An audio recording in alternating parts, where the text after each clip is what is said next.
On today's seventh inning stretch podcast, we are going to recap the weekend that was in Major League Baseball. I am Callan, joined with Josh, and him and I are riding on completely different waves of emotion right now. I am riding extremely high. The Yankees are just coming off a three-game sweep with the Boston Red Sox, where Aaron Judge played unbelievable 4 home runs in the series, 6 home runs in the last 5 games. We'll cover that in more detail a little bit later. Josh, on the other hand, he's not riding so high. He is riding off the low point of the Mets season. 3 straight losses to the Atlanta Braves, more and more bullpen woes. A player decided he didn't want to play anymore and just decided to opt out and not tell anyone about it. So, Josh, I'm going to ask you. You can talk about the Mets if you want, or you can just talk in general. How you doing tonight? I got one thing to say, Callan. That's the only thing I have to say.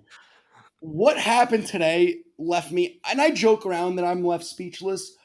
Like we said in the pre-show, if Safefield burnt down tonight overnight, it would not surprise me. Like this team in the last week has learned to just mind boggle me every freaking day. We had 3 games, Callan, with the bases loaded, and we got no guys in with one out in 3 games. Then the next day we blow an 8-run lead, Callan. And then today, probably our second best player, I would say, decides to go AWOL, and then doesn't. I was worried that he was dead, Callan, because the last time R.I.P. Tyler Staggs, R.I.P. that Corey Lyle. Every time you hear a team doesn't know where somebody is, normally means they're dead. So I was like really worried about Cespedes, and I was like, damn, like this is gonna be sad that he's like died. And sure enough, he just wanted to get the hell out of being with the dysfunctional Mets. And Cal, I know the worst part of this whole situation is Let's hear it. you What's the know, worst part? you know that Brody Van Wagenen, that moron that's a GM for the Mets, negotiated Cespedes' freaking contract with the Mets. It's not like he don't know Brody. It's not like Cespedes' people don't know Brody. Brody worked for the freaking company. He worked for freaking Cespedes to get him that freaking contract. Yeah, that was an extremely strange situation. Completely came out of nowhere when that news was announced. We're going to start off with some of the news and notes from this weekend. And of course, since we're on that topic now, we'll talk about Yoenis Cespedes. By game time, there came a statement from Brody Van Wagenen. We don't know where Yoenis Cespedes is. He did not show up to the ballpark, and all attempts to reach him have failed. So as Josh said, speculation rose, and it became very scary. They apparently checked his hotel room, and there were no bags. There was nothing left in the hotel room. Come to find out later in the day, he decided to opt out and not inform his teammates, his agent. The agent didn't inform the team, didn't But how inform did his he? manager, GM, anything. No one knew he opted out, and the Mets had to play a man down because they had no idea where he was. But Callan, here's my question.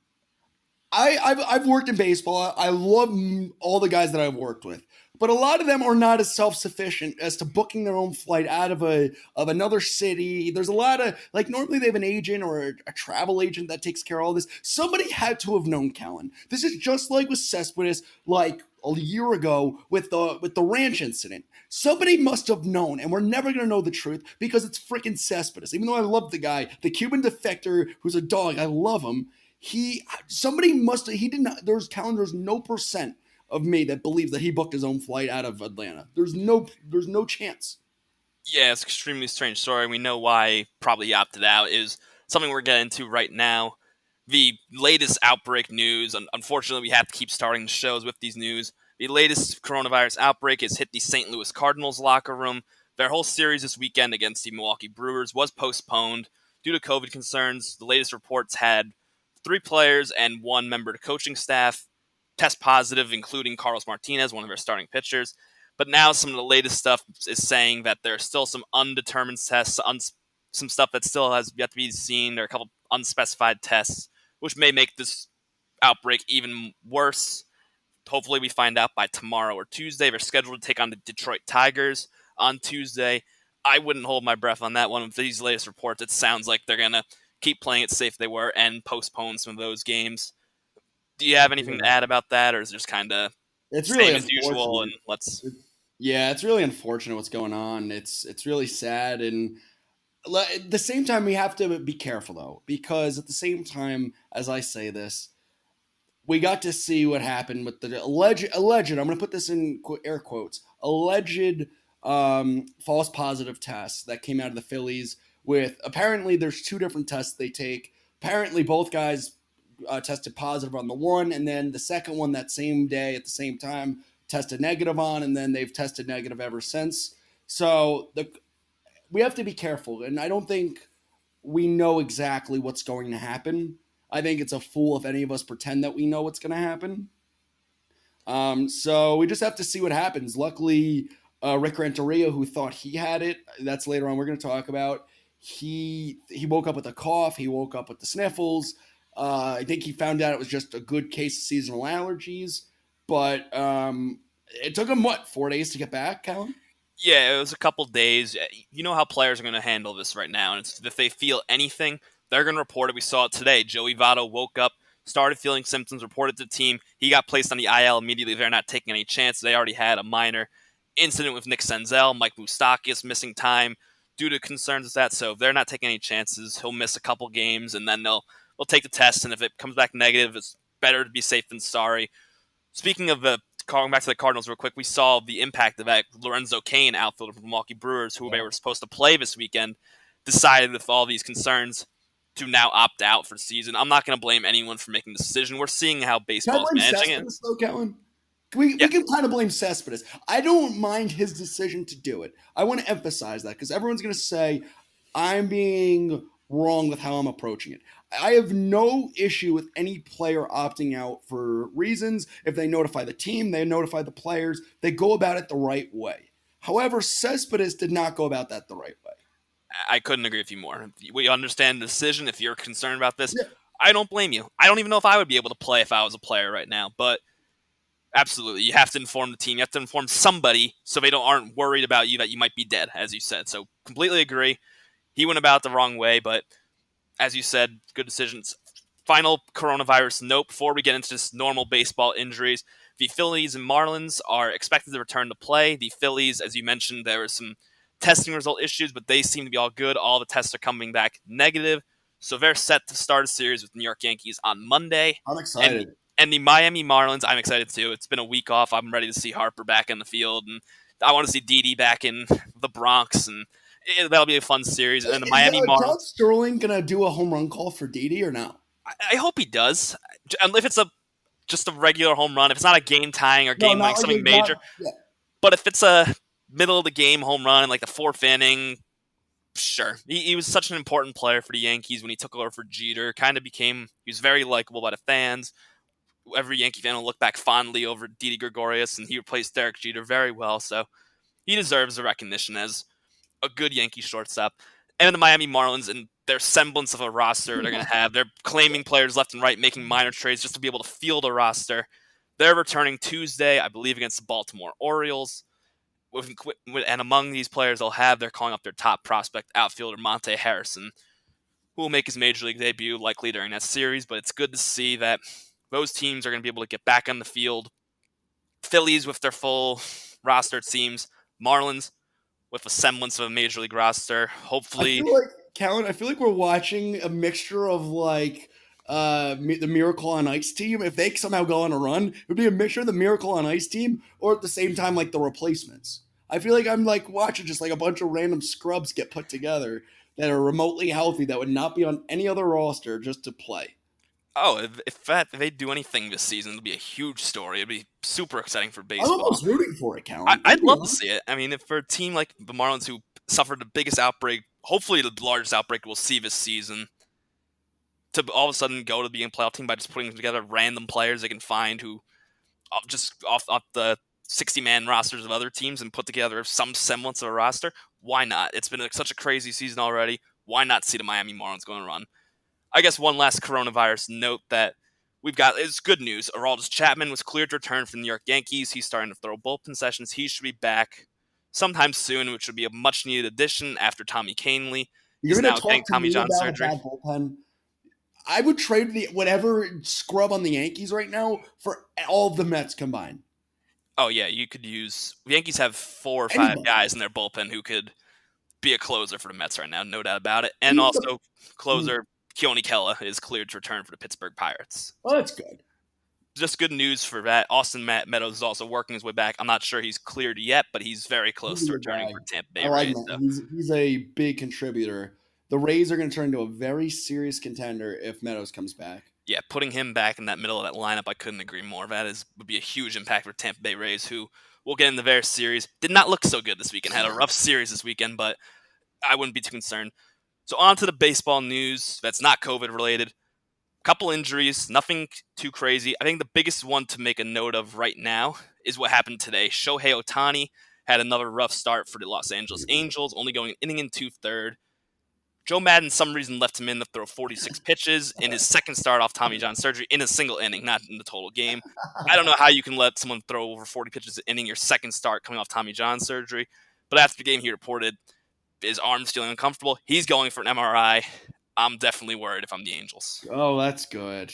Yeah, because Mike Trout, luckily he had a kid, healthy kid, and so they're without right now Mike Trout, and without Ohtani, they got a lot of glaring weaknesses. That rotation does not do it for me.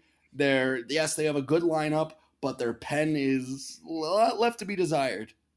Yeah, you saw the pen issues this past weekend as well. We're going to dig into that more, but as you mentioned, Mike Trout, his wife had a baby. Initials are Bat. How fitting. He should be reporting to the team to travel to Seattle starting on Monday. He sounds like he'll be back in the lineup, so he's not missing as much time as I thought he might. Congratulations to him, and good for baseball that he'll be back, but I wouldn't blame him for taking as much time as he needed, but it'll be good to see him back. I'm going to run through quickly some of the guys who were placed on the injured list this past weekend. We don't need to go in depth on every single one. I'll run through all 4 or 5 of them. Which one would you say has the biggest impact? Tim Anderson for Chicago White Sox, Eric Hosmer for the Padres, Joey Votto, COVID concerned, Mitch Keller, young prospect who's looking to become a stud pitcher and have an impact year. He's there. And Wade Davis, closer for the Colorado Rockies. Of those 5 players, is there anyone that really stands out to you to have a huge impact? Yeah, and you're going to disagree with me because that's what you and everyone likes to do. I'm going to go Tim Anderson. And I'm going to explain why. Because the fact that they got such a lethal lineup and the fact that a shortstop, he's normally towards the top of the lineup. He's somebody that really gets the ball rolling for our boy Luis Robert. They got a couple other young guys that he really is there. If their guys are healthy, would be there to set up. And without him being there, they're a team that they're going to have to keep relying more and more on their young guys. And I think depending on how long he's out, that could be definitely a jarring effect to go on to the White Sox. I would agree with you. I think that's the most impact. Eric Hosmer, I think, is up there for the Padres as well. He was off to a really good start.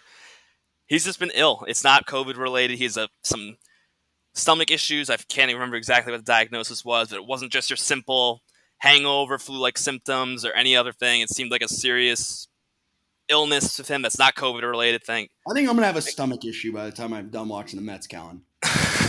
I'm not trying to make a light out of a bad thing. I'm serious. I'm like losing hours of sleep. I'm losing my hair. I'm losing my mind. Not okay. Yeah, I'm worrying for you. You're going through a lot right now. You're applying for grad schools and watching the New York Mets probably is not making that process any easier for you.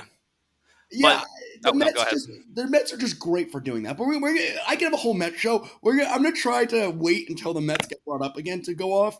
So going back to what we were saying, though, like with Hosmer, the Padres are a team that are supposedly going in the right direction.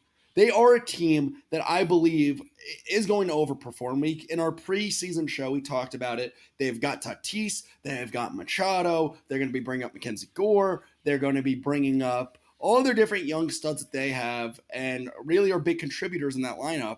So he is going to be a big loss, but I do think that division is pretty much wrapped up already.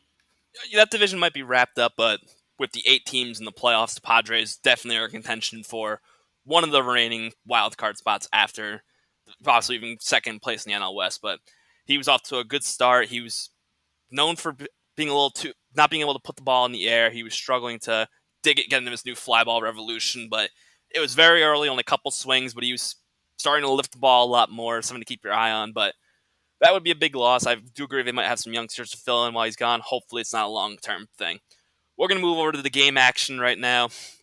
Not a lot of series this weekend. A couple, as mentioned, the Cardinals and Brewers were postponed because of COVID. Other teams were postponed as well because of COVID concerns. So a little bit of a quieter series. We're going to start off and make me happy. The Red Sox, the Yankees. The Yankees finished off a 3-game sweep of the Boston Red Sox. I'm giving my standout right here real quick. Aaron Judge. All rise. Here comes the Judge.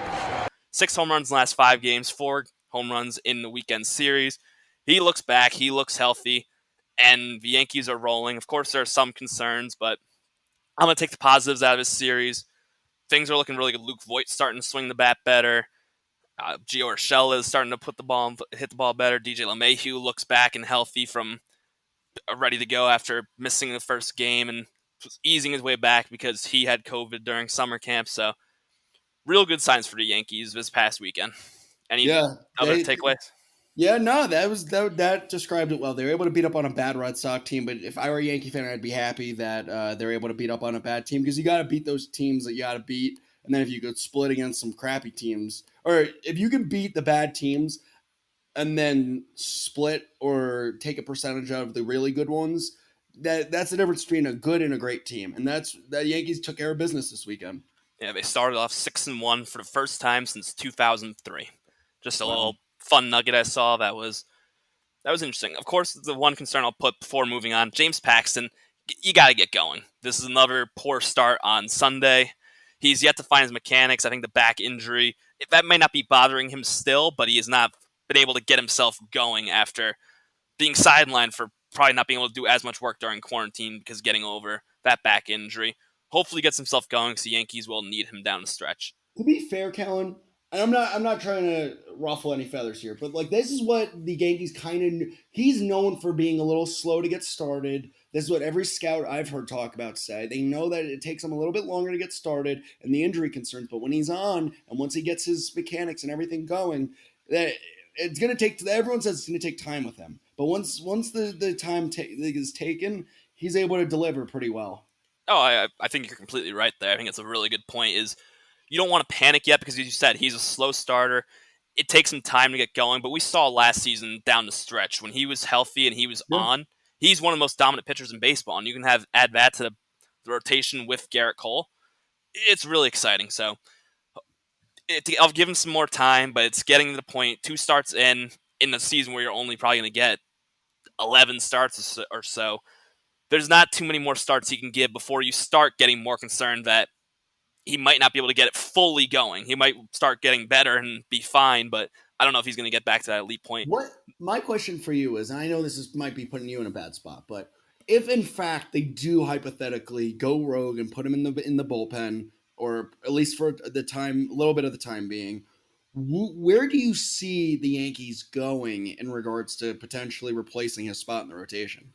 If for some reason they need to replace Spot because he's not fully healthy, or they decide he's better off in the bullpen, as you mentioned, which hasn't been brought up, but I'm sure it's something that can be talked about if needed to be. I think someone like Clark Schmidt in the minors, he had a really good camp. You can call him up.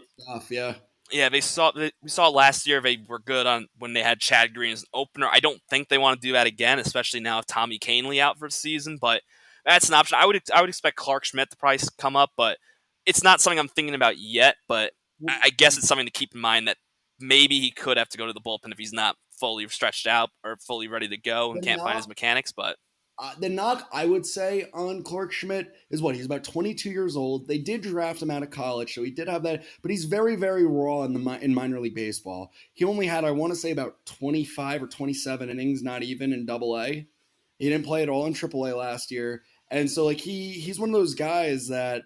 I'm curious to see what the adjustment that it's going to be a big adjustment for him. Being he is so young, he will be going up against a lot more better hitting, and the ballparks are just different, the layouts and everything. And so I think it's going to be a tougher adjustment. I also want to see if you're going to replace Paxton. I'm looking to see if the Yankees are going to add maybe a lefty arm or something like that to supplement, because they do have Montgomery, they do have a Happ.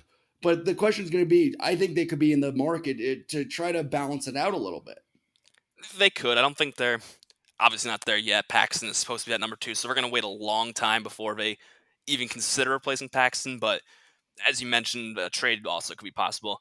As also you mentioned, Montgomery coming back looked really good in his first start. I'll say that. He's got great stuff. I was really impressed. The command. His problem is he's got really good command on 2 of his 3 pitches on a given day. His fastball and the slider, normally If he can control the slider a lot of the time, he's got to change up that in an off-speed pitch that can keep hitters off balance. It's going to be about if he's got command of most of his pitches, if he's comfortable enough delivering and throwing them.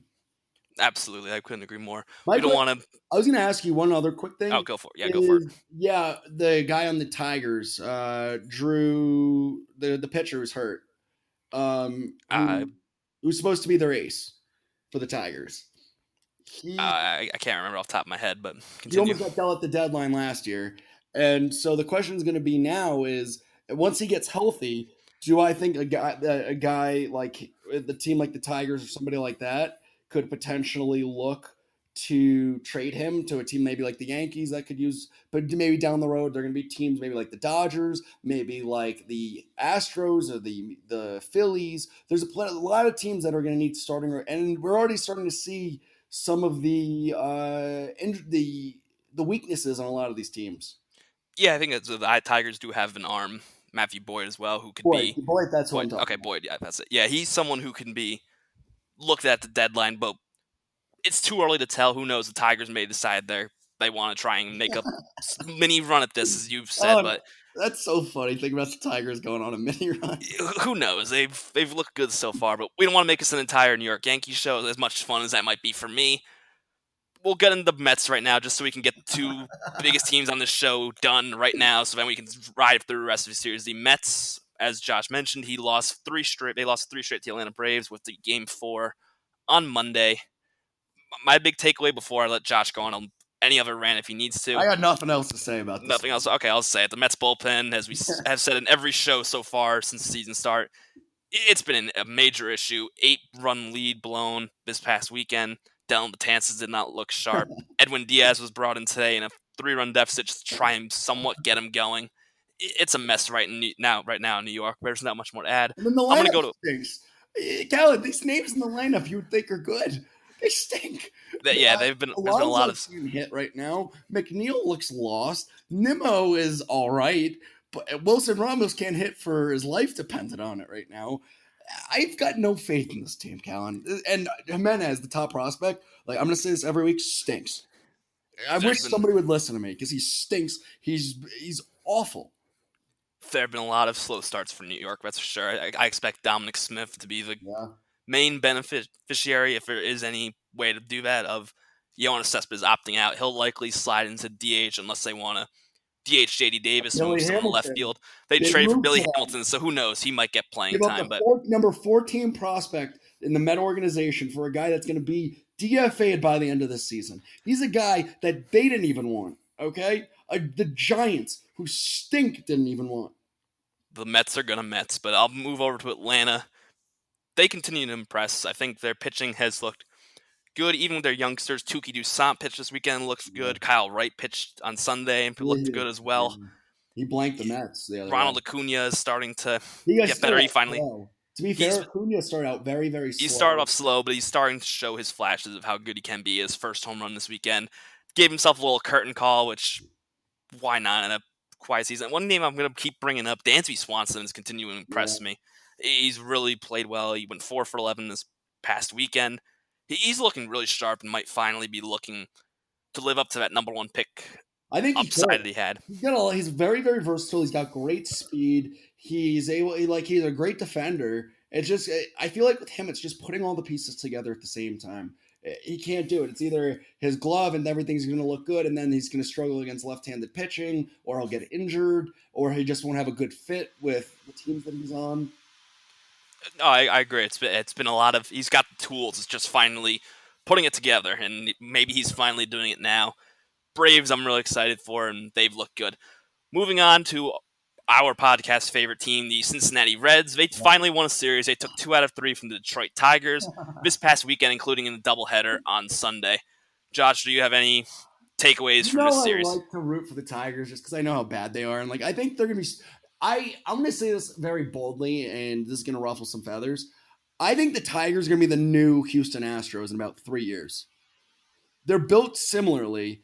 The Tigers got more pitching than the OG, the 2014 the 2012 Astros. They didn't have as much pitching as the young guys that the Tigers have in their system.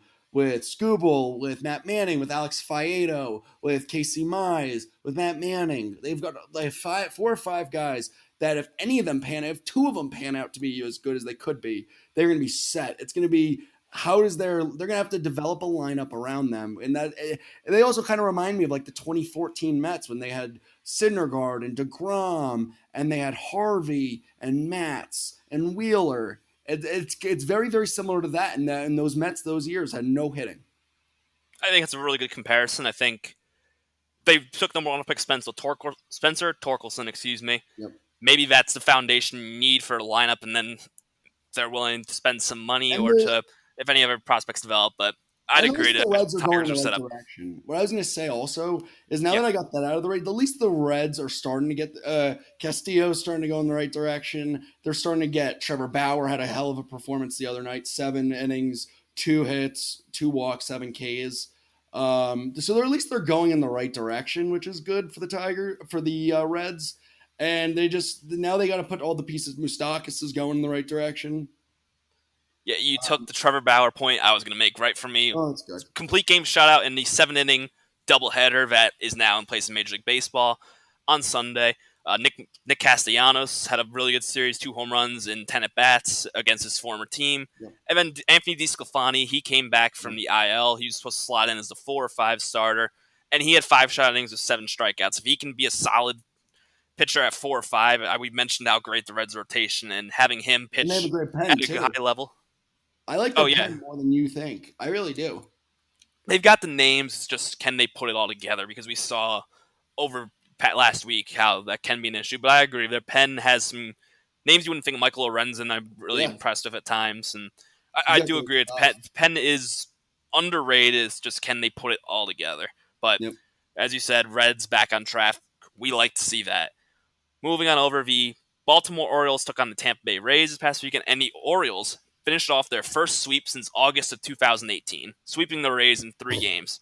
Are you worried about the Rays, or is it just a small blip on the radar screen? It's funny to me. I'm going to be honest. It's pretty funny. Because, again, there's so much in the gutter that when they do something, it's just, pretty funny to watch. And, I'm a little worried about the Rays, but they're going to put it together. I have a lot of faith in that team. So I'm not too worried if I'm the Rays. It happens over the course of the season. Yeah, I'd agree with you. I don't think it's a huge cause concern for the Rays. We mentioned the pending return of Austin Meadows. Should be really soon now. Maybe even by the time we record one of our next podcasts, he'll be back. But good for the Orioles. It was fun seeing them play really well. There's some young players. Austin Hayes is someone I really like for the Rays. Hanser Alberto at the top of the lineup can rake against lefties. Yep. It's good to see. I'm happy they finally got a sweep for the first time since 2018. So good for the Orioles. They'd be a playoff team right now if the season ended today. So this is the craziness of 2020. Oh, that's so funny. Moving on over to Kansas City, they hosted the Chicago White Sox, and the White Sox swept them in 3 games. I'm going to let you talk about your boy, and then I have another storyline of it. He's so good. To start out with, the fact that they finally decided, hey, let's let our best hitter, and it's not even close, be at the top of our lineup, and Luis Robert, and his first game at the top of the lineup goes 4 for 6 with 2 runs and 2 RBIs, and then they got Jan Moncada, who's really good playing third, and he goes 3 for 5. And then they got Abreu. They got a good lineup, and I'm excited. They finally woke up and said, hey, when Rick Renteria was getting tested for COVID, he said, you know what we should do with no Tim Anderson? You know what we should do? Let's put our best hitter, Josh's favorite player currently in baseball, who hits balls to the moon and goes in orbit around the sun, put him at the top of the lineup, and then put Moncada right behind him to have a good bang-bang connection. Yeah, that top of the order has extreme high upside potential. These were both prospects who were ranked in the top 5 when they were prospects, with Luis Robert much more recently than Moncada. Remember, Moncada was the key piece that the Red Sox traded in order to get Chris Sale. Yeah. So they're both going to rake and be unbelievable. One name I'm going to bring up, Nick Madrigal, one of the top prospects for White Sox, was just called up this past weekend. Started 0 for 8 his first 2 games. Then on Sunday went 4 for 4. He doesn't have a lot of power, but he's a good bat-to-ball guy. Going to hit the bottom of the order, could move his way up if he continues to hit. I'm excited to see him. He's got, as I mentioned, really good bat-to-ball skills, and it's good to see him get his run and have a good series. And just putting that in the lineup, that lineup from 1 to 9 has potential to be near the top of the league in terms of when you rank MLB lineups. So Yeah, White absolutely. Sox looked really good. They beat up on a poor team. This is their wake-up series, possibly. I hope so. The Minnesota Twins hosted the Cleveland Indians, and the Twins took 3 out of 4. As we mentioned in the last show, the only loss they had was the Shane Bieber. Unbelievable start, but my big takeaway is the Twins rotation impressed me this weekend. Kenta Maeda had 6 shutout innings, looked really sharp, had a no-hitter going into the 5th inning. He was a big trade the Twins made. He was involved in a 3-team deal during the offseason, and we were wondering how he was going to fit in the Twins rotation. He never got his chance with LA. They wanted to rotate him in between the bullpen and the rotation because he had a restriction in his contract about the number of innings of pitch and the money to pay, so the Dodgers were very careful with the amount of innings he would throw. But Twins seem to be saying, we don't care about that. Let's throw him as much as you can, and he is showing why he's so good, and the Twins lineup just continues to be the Twins lineup. Miguel Sano maybe woke up this weekend. He had a multi-home run game on Saturday.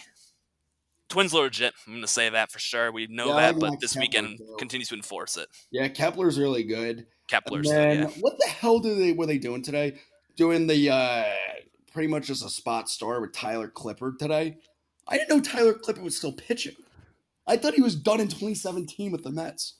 Oh, I remember Tyler Clippard, his days coming up, wearing the glasses with New York, with Washington. He's been all over the place. When I saw that he was making the spot start, I knew he was still around, but I'm like, oh, wow. Is he still wearing the glasses? I actually missed the start, so I didn't see. I don't think he is anymore, but don't quote me on that. He used to have those big blocky, he was rocking it. He was a trendsetter. I give him a lot of credit for that. And then another fun storyline, Randy Dobnak. We heard him talk about last year in the postseason. The former Uber driver who ended up making a Game 2 start for the Minnesota Twins. He pitched this past weekend, went 5 shutout innings. He could slide in as the 5 starter with Minnesota. So they've got some guys like Rich Hill and Homer Bailey who, let's face it, they're bound to end up on the IL. So he may Bailey on the IL right now? He is, actually. Good point. He was placed on the IL this past weekend. That's something I forgot to put on the list. So thank you for reminding me. So Randy Dobnak. Good for something, so... Occasionally you make a good point. So moving over to the West Coast, the San Diego Padres took on the Colorado Rockies, and a team that I don't think I gave enough credit to. I'll admit, the Colorado Rockies took 2 out of 3 from this past weekend. They've looked good, and I'm going to say I don't think I gave the Rockies enough credit. I'm going to still question their rotation just because it's the Rockies, and pitching in Colorado is an issue. But that lineup is scary good when it's on. We saw Trevor Story had a really good series. One thing to keep in mind with the Rockies, they just lost their closer, Wade Davis, placed on the IL. Scott Oberg, their next man up, has been on the IL all season. So who's going to step in as our closer? And we know that's always a big question. But give credit where credit's due for the Rockies. I was impressed by them this series. Hey, I got to give my guy Bud Black a lot of credit. My friend from the baseball winter meetings this year. I got to give him a lot of credit. He's getting them going in the right direction. They were a team that we thought was easily the worst team in that division, and now they're just playing really good baseball. Completely agree, and I don't think the Padres are done by any stretch of the imagination. It was a flip on the radar screen. I'm going to almost call the D-backs out. We'll get to them later, but I don't know if I'm ready to say that yet, but they're definitely on the list of teams that need to get going soon, and much sooner than I thought before I call them done, but credit where credit's due with the Rockies. Padres, I wouldn't worry yet. They still have a bunch of good players and good players on the rise who may be up soon. The Pittsburgh Pirates took on the Chicago Cubs, and the Pirates, boy, are they bad. They got swept by the Cubs in 3. The Cubs, I was very impressed. Pirates, here's one player to watch, Colin Moran. He was one of the pieces you got back in the Garrett Cole trade with Houston. He's hitting the snot out of the ball, has 4 home runs this season already, he had 2 homers over the weekend. I think he might be your new Pedro Alvarez, making Allegheny River in right field his home and just hitting monster shots there. Keep watching that, and that'll help you maybe get through this poor season where the way you're playing, you might get the number 1 overall pick in the draft. But the Cubs, you did what you need to do against a poor team. Another team maybe I didn't get enough credit to, Tyler Chatwood, their 5 starter, who I was not impressed with. He had a really, really good start, 6 2/3 innings with 11 strikeouts on Saturday. Keep an eye on with Chris Bryant. He's been scratched past 2 days with an illness. Is he going to go on the IL? It's not COVID-related, but it's another gastrointestinal injury, which seemed to be popping up everywhere in Major League Baseball. But good for the Cubs. Like you said, do what you have to do against a crappy team. Yeah, that's what you got to do. And now they're what, 6, 7-2 now? Yeah, 6 or 7-2, something like that. But really good start for them. And if the Reds, as you mentioned, we're going to struggle, and the Cardinals might be out with COVID, this could be the Cubs' chance to move up better in the division than I thought they might be. So Yeah.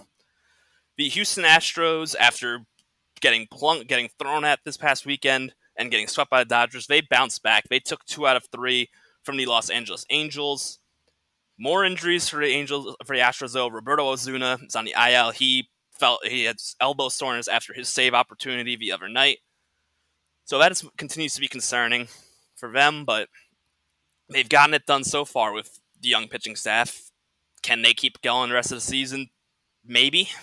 But I guess that's really my takeaway for the Astros is their pitching staff continues to get younger, but the lineup's still very good, even when George Springer, Jose Altuve, Alex Bregman, all haven't gotten off to the hottest starts. Yeah. I'm shocked they were not in the market for a pitcher like Fulton-Evich or whatever his last name is, the guy from the Braves. Like I couldn't believe that they were not in on him at all. Oh, I agree. I thought they were the biggest name. I guess they really do believe in their system, but when's Forrest Whitley coming up? I just saw something recently that he felt soreness in a summer camp throwing, so they're shutting him down. So it does not seem to be for a while. So maybe looking back on it, they might have been on Fulton-Evich, but they should definitely look into getting some sort of arm. But for the Angels, we've seen it. The Shohei Ohtani stuff we talked about at the top of the show, that could be a huge loss for them. I wonder if he does go on the IL pitching, can he still hit? That's the strangeness of a two-way player. Like, is he going to be a pitcher who can't pitch, but he can still swing a bat with his elbow? I don't know. That's a big question mark. Or maybe for me. they don't just consider it. Maybe they just don't put him on the IL. Maybe they're just scrapping him from pitching. They're going to say, hey, don't even go and throw a ball around with anybody. Don't play catch. Don't do anything. Just sit here, watch video on how to hit a baseball, and just do that. Yeah, I think that's a really good point as well.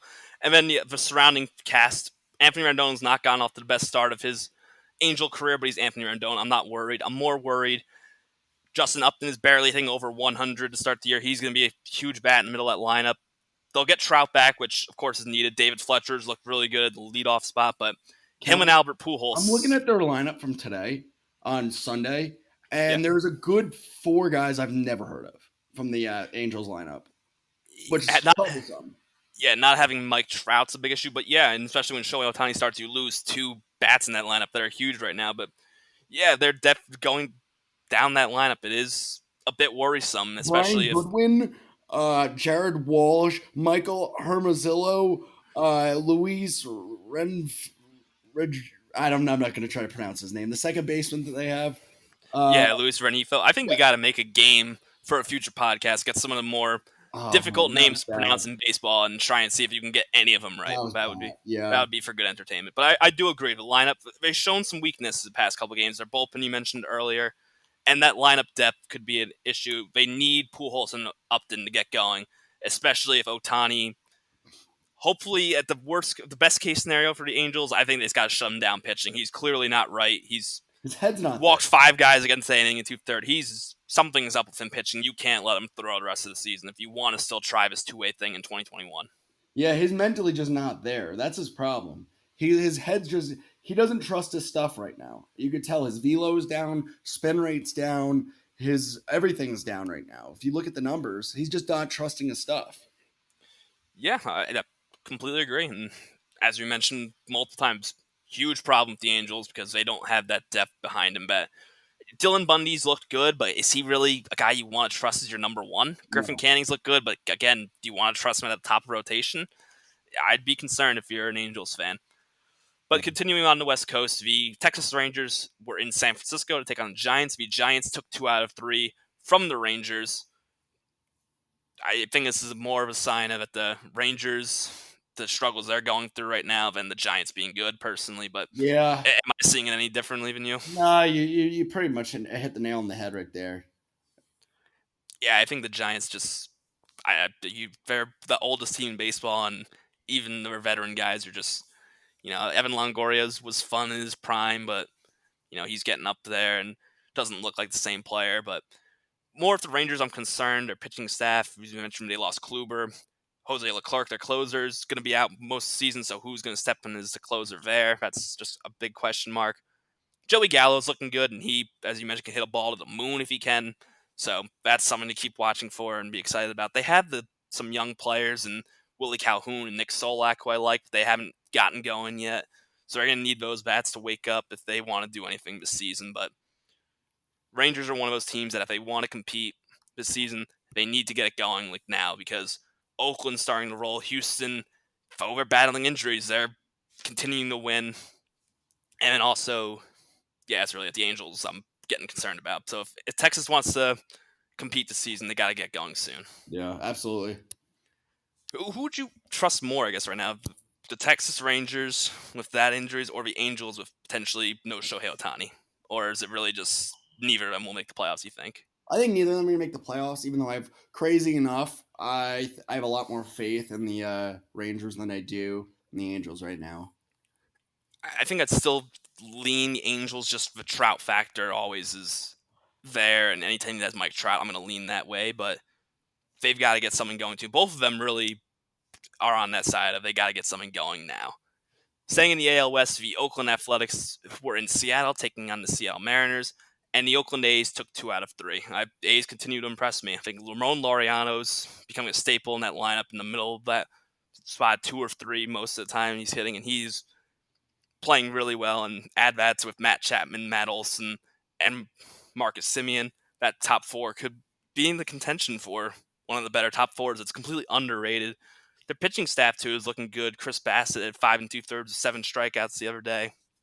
And they're also going to get Jesus Luzardo to make his first career start. He looks ready to go. So the Athletics continue to get better and continue to get healthier. And we mention it every week, but the Athletics are scary. I really do like I love Oakland. the Athletics bullpen. I forgot how much they have a great bullpen.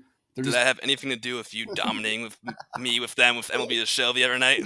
Yeah, no. Over that helped me say this. That was just more of solidifying the point of how good their bullpen is. Dickman's unreal. They got Petit. They got a ton of guys that were really good, like a good 5 years ago, and I didn't realize that we're still pitching, and they're fantastic. And they just got guys that can throw hard, they can throw strikes, they got lefties, righties, all types of. They're going to be able to go a long way, and I give them a lot of credit for how they built that team. Yeah, I agree. It's the Moneyball idea. And, Billy Beane continues to have a say, and he always puts together a competitive roster, even if they don't make the big splashy moves. As you mentioned, ton of credit. They have youth, they have veterans. Just a really scrappy. Isn't my guy Minaya ever going to get going? I'm worried. I hope so. I would be worried, but he went 4 1/3 innings 2 nights ago. 6 hits, 3 runs, 4 Ks. I think that's the biggest bugaboo for the A's is they don't have that true one you would trust in a postseason Should be Minaya series. It could be Minaya. Does Mike Fiers count as that? I know. Can Luzardo be it? He's got the potential. He was one of the higher prospects in baseball, and now he's finally getting in rotation because he missed some time with COVID during summer camp, so wasn't stretched out originally.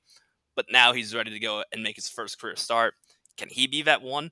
Sure. So I think that's the one bugaboo of Oakland. We saw them last year in the postseason. They did a bullpen game when they were able to in the wild card game. So they know that they're lacking that one, but can they make something work if they have that bullpen? Possibly. I wouldn't doubt. I wouldn't put anything past them. They just got to go 3 innings or 4 innings, and they're fine. If they're in the game within the 4th inning, their bullpen is just good to go. Oh, I agree with that. They have, if not the best bullpen in baseball, they are near the top 4, sure. Yeah. In the final series we got through was pretty quick because of the teams that are going to be Los Angeles Dodgers and the Arizona Diamondbacks. You mentioned you're concerned about the Diamondbacks. Well, they lost 3 out of 4. Dodgers continue to be the best team, one of the best teams in baseball in my eyes.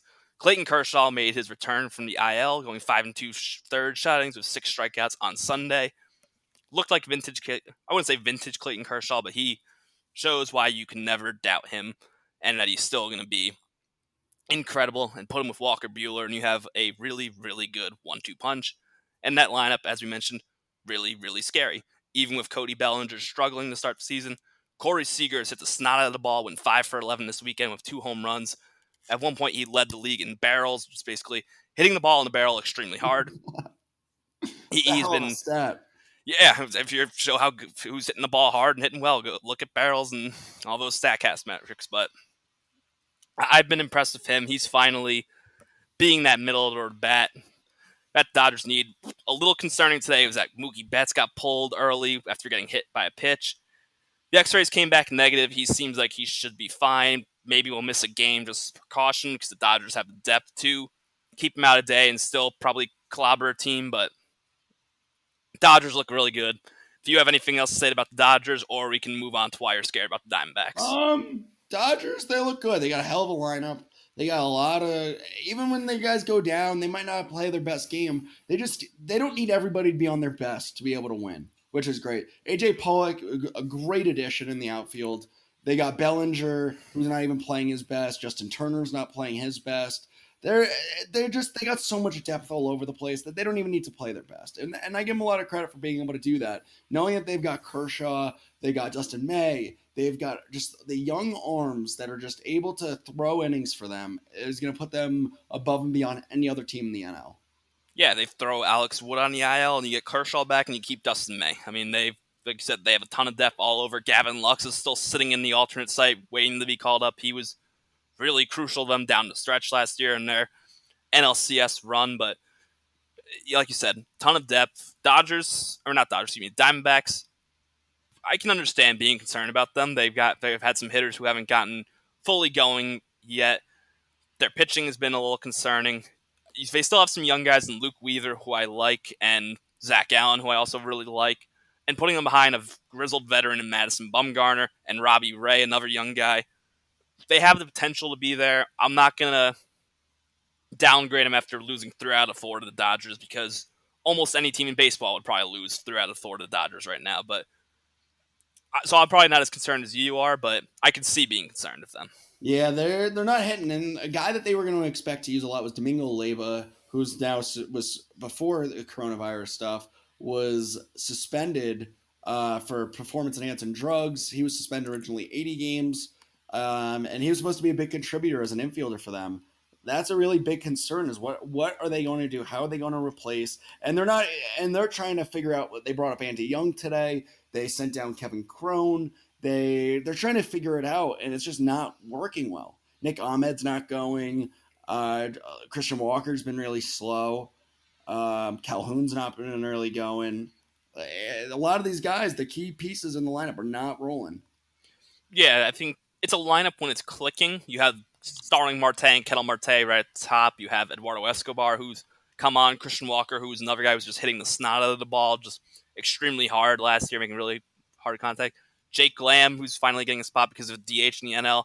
When that lineup's going, I do really like that lineup, but like you said, they're just not going right now, and it's another team. Like, how much more time do you give them before you get concerned? I'm concerned. As somebody that really believed in them this year, as a guy that thought they had so much depth and they addressed all their weaknesses. They got a lot of weaknesses, my friend. I would be starting to get really worried that if they can't turn it around the next few days, like, are they going to be in a position where they might look to be one of the first teams that are in a seller's mode? Because after they have off tomorrow or on Monday, and then they take on the Astros. Depending on how that series goes, they might be looking to move some contracts around. You can maybe see that for sure. It's too early for me to call that. Still, actually, the trade deadline is at the end of this month, so maybe I should start looking at it. That maybe it's not as early as I think in my head it is. But you kind of talked about some of the series, so now that we're done recapping what happened this weekend, and a really exciting weekend of baseball, I gotta say, I had a lot of fun watching. Yeah. As a Yankee fan, I'm very happy, and just in general, baseball was very fun this weekend. A lot of exciting series. Teams are starting to separate themselves a little bit, which makes for more exciting conversations, but we're going to look to this week. We're not going to preview every single series. We're just going to give you a couple series that we're keeping our eye on, that if you're just a general baseball fan and want to watch an exciting series, which ones do you stay up or which ones do you turn to watch? So, Josh, I'm going to let you go first. Give me a couple series that you're most excited to watch this week. Wow. Shockingly, the Phillies and the Yankees. I'm excited to watch the Phillies come back. Hopefully we're going to start seeing what the Phillies can do. They made a couple interesting moves. I think we're going to start seeing a little bit of the roster roulette, is what I'm going to call it. They're starting to bring in a couple of guys into their camp. I wouldn't be shocked to see brought Nick Maton, Austin Listy. They brought in their 2019 number one pick Bryson Scott. So I have a feeling that we're going to start seeing the churning of the roster. We're going to start seeing some young guys contribute. I'm excited to hopefully see maybe an Alec Boehm or get to see a Connor Siebold or Spencer Howard. One of the young guys start contributing. They also are trying to look for reinforcements, so they brought Adonis Medina up, another young arm, former number one prospect for them. The next I want to see with the White Sox taking on the Brewers. I want to see can the White Sox take what they've been doing and go to the next level and be able to differentiate themselves in that division, because right now they are a playoff team, but how much can they get Robert going in the number one spot? I'm excited to see that play itself out. And then I'm going to try to think of the other one. I'm going to go with maybe the Dodgers and the Padres, just because those are two teams that are starting to find there are different ways of finding their groove. I think the Padres are better than they look, so I do think that they could potentially take 2 out of 3 or something from the Dodgers. Yeah, I think those are all good points. I'm going to keep my eye on the Cleveland Indians against Cincinnati Reds, the Battle of Ohio. Two teams that I liked going to season. I know you weren't high on the Indians, but you saw the performance in that rotation of Shane Bieber, Mike Clevenger, and Carlos Carrasco. And I believe that all three of them are scheduled to pitch this weekend, or in this 3-game set. So that's exciting to watch. And the Reds, can they get the momentum after this series win against the Tigers and get themselves going? I'm keeping my eye on that. I'm also keeping my eye on the Mets and Nationals for two reasons. One, because Juan Soto is returning to the lineup for Nationals. I want to see how much better that lineup gets without him. And two, it makes for good content. I love hearing your distress about the Mets. I want to keep this going how much you hate the Mets. It makes for better radio than you just sitting happy. I enjoy ranting Josh and upset Josh more than I like happy Josh. Thank you. I want to continue seeing that. And then finally, I'm keeping my eye on the Blue Jays and the Braves. How good are the Blue Jays? What are they going to look like after that hiatus? They're a team I always like watching. They got a good young lineup, and now Nate Pearson's up. He's going to be scheduled to pitch, I believe, in this series. Yeah. And the Braves' young pitching matching up with them in that lineup, which is maybe finally starting to click and find itself a bit after. I think the Mets pitching is just a way to, if you're a struggling lineup, go play the Mets, and then you can get yourself rolling. So just get to the bull. I tweeted the other day. It was like, if you were looking for a good bullpen pitcher, get any Met reliever, and they can throw BP for you all the time, because they're just hitting balls to the moon off of these bullpen pitchers.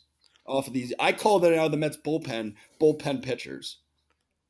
There you go. BP pitchers, batting practice. That's better. I'm in my own brain about this right now.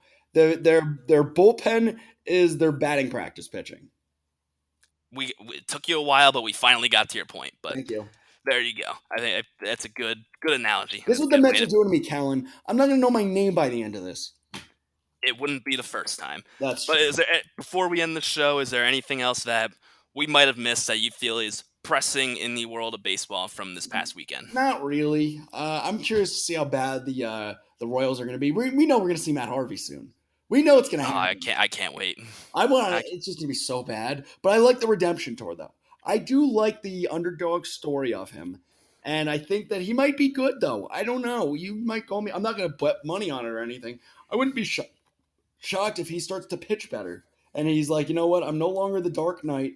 I'm not the hottest thing in New York anymore. I can't hang out at Ranger games and with all the women. I can't do that anymore. I'm now a guy that was out of baseball for 2 years. What does that say about me? And that's what I hope he comes out with, that demeanor. Yeah, I'd love to see it. And like I said, I'm all for the redemption tour. I don't root for many players in baseball to play poorly. So for Harvey, why not? It's Kansas City. They don't have many things exciting from this season. So why not see what Matt Harvey can do off for them? The top of my head, I struggle. I still thought Lorenzo Cain was with them. Says something for the Royals. You weirdly, by mentioning Lorenzo Cain, transitioned into my final thing I'm looking forward, or not forward to, but looking at.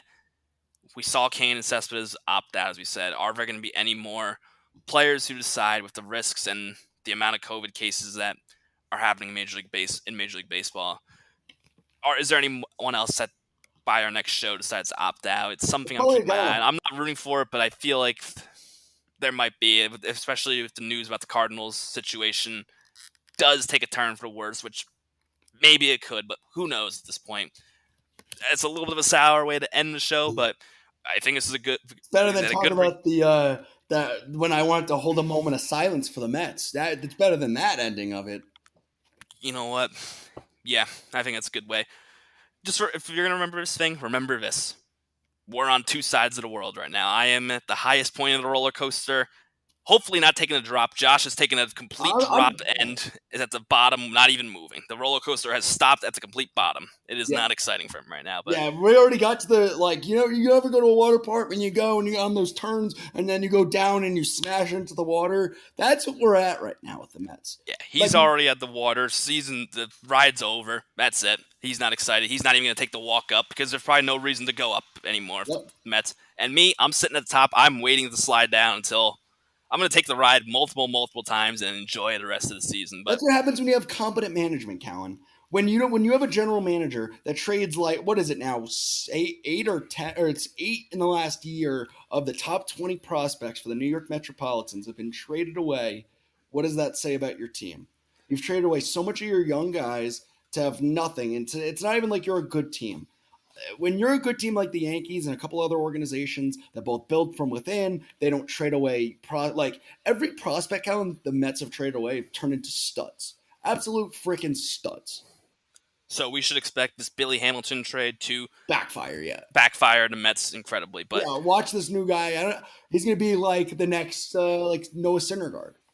It's like we said, the Mets continue to Met. But that's going to do it for this edition of 7th Inning Stretch. I am Callan, as Josh. Keep on the lookout. We're going to continue to bring you these shows twice a week, recapping what's going on in the world of Major League Baseball. Listen to us, subscribe, follow, let us know what you think. If there's anything we're doing wrong, if you want to hear less of Josh and more of me, let me know. If I'm doing a horrible job hosting and you want to hear Josh's voice more often again, let us know. We're always looking to improve the show. I don't even want to hear myself, so. How do you think I feel? But thank you for listening. Keep on the lookout. We'll come to you again on Friday with the recap of the series during the week. But thank you for listening, and we'll see